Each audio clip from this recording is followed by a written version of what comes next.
नमस्कार. इयत्ता तिसरी, विषय मराठी, पाठ 22वा. मधमाशीने केली कमाल. एक होता शेतकरी. तो शेतात खूप कष्ट करायचा. शेताभोवती त्याने झाडे लावली होती. त्या झाडावर मधमाशी, कोकिळा, खारुताई, चिमणी आणि कावळा राहत होते.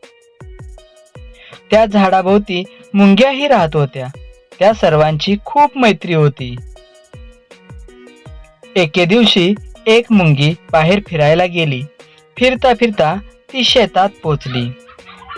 शेतात होती सूर्यफुले, पिवळी धमक, टपोरी आणि टवटवीत. मुंगीला ती खूप आवडली. ती गेली शेतकऱ्याकडे. त्याला म्हणाली, शेतकरी दादा, काम करता सदा न कदा, करणार का यंदा फुलांचा धंदा? शेतकरी म्हणाला, हो ग बाई, करतो ना धंदा. फुले तोडतो, बिया वाळवतो, तेलासाठी बिया पेरतो, सर्वांसाठी कष्ट करतो. शेतकऱ्याचे बोलणे ऐकून मुंगीच्या मनात एक विचार आला.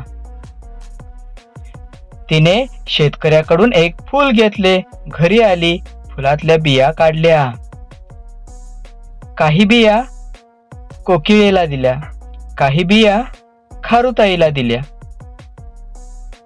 काही चिमणीला तर काही कावळ्याला आणि मधमाशीला दिल्या. स्वतःही काही घेतल्या. त्यातील काही बिया खाल्ल्या आणि पुढच्या वर्षी खाण्यासाठी काही जपून ठेवल्या.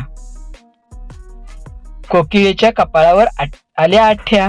तिने कावळ्याच्या घरट्यात ठेवल्या बिया. कावळ्याने बिया पाहिल्या. तो म्हणाला, का ग बाई असं करतेस? अंड्याबरोबर बियाही ठेवतेस? नको माझ्या घरट्यात बिया, सगळ्या बिया जातील बाया. कावळ्याने बिया उचलल्या आणि टाकून दिल्या. चिमणीने पाहिल्या बिया, बसली बिया सोलायला. सोलता सोलता कंटाळा आला. काय बाई त्रास, म्हणून निघून गेली खेळायला. खारुताई होती खूप चपळ. सारखी तिची पळापळ.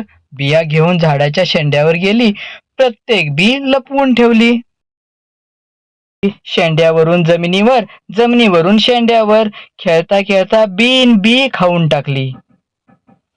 मधमाशी होती मोठी चतुर, काम करण्यास नेहमीच आतुर. बिया पाहून विचारात घडली. करावे काय बियांचे, भले व्हावे सर्वांचे. उपाय काही सुचेना, झोप काही लागेना. सकाळ होता, चटकन उठली. बिया घेऊन जमिनीवर आली. आनंदाने गाऊ लागली, या रे या मित्रांनो, खड्डा करूया गड्यांनो. कावळा म्हणाला, कशासाठी कशासाठी? मधमाशी म्हणाली, बिया रुजत घालण्यासाठी. यावर कोकिळा म्हणाली, मला नाही वेळ, कामाचा न माझा कधी बसायचा मेळ. कोकिळा गेली उडून. कावळा म्हणाला, माझ्याच्याने होणार नाही, मी खूप मेहनत घेत आहे. खारुताई आली सरसर, डोळे फिरवीत गरगर. मधमाशी म्हणाली, ताई ताई, तू का थांबत नाहीस? बघ सुटलाय छानसा वारा, खेळून घेतोय पोटभर, तोपर्यंत काम तूच कर. मग मधमाशीने बिया रुजत घातल्या. पावसाळा आला, पाऊस पडला, बिया रुजल्या. रोपटी भर भर वाढू लागली. त्याला पिवळी फुले आली. फुले वाऱ्यावर डोलू लागली. फुले पाहून मधमाशी आनंदाने गाऊ लागली. रुजत घातल्या बिया चार, त्याला आली फुले फार. कामाची धरा रे कास, तरच मिळेल पोटाला घास. धन्यवाद.